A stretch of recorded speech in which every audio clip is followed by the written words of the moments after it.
kai abokina rayuwar nan fa gaba ɗaya tarewa ake. To ka gani. Bilalazi tarewa ake. Ni fa ka san Allah. Wa yau da ka tashi ma ka karya kuwa? Ba abin da na ci wallahi tun safiya. Ba abin har yanzu. Ba abin da na ci ni ma mutumina. Ni fa ka san Allah. Da a ce zan ga haramin ido da ido na rantse da Allah yana kwa kusa. Kafi ni raunin zuciya za ka iya. Za ka karɓe ta. Wallahi. Kai. Ko dai mu koma aikin gini.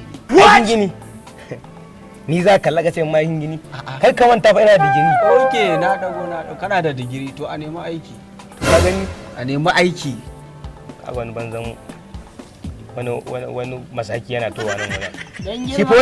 Shi fa wannan gayan gaba ɗaya wasu aka take. Gashi makaho gashi gurgu.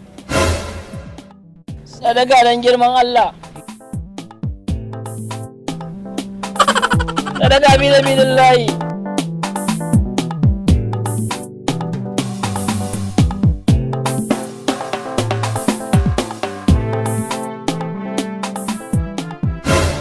Allah ya saka da alkhairi.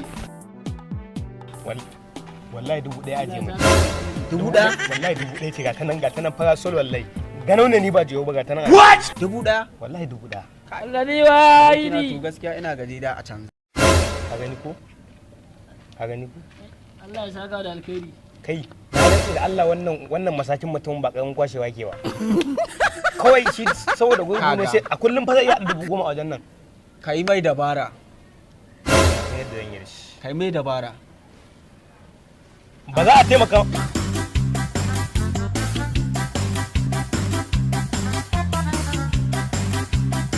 Allah ya saka da alkhairi.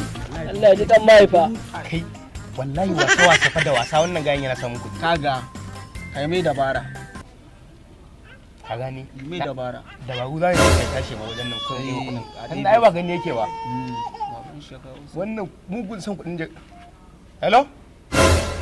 Yau mai girma gwamna kana jina? Makafin da ka kira ni a waya jiya kana cewa za a kama din nan. Wanda za a yanka su ta baya. To akwai wani a nan unguwanmu gashi nan ma zaune guda ɗaya.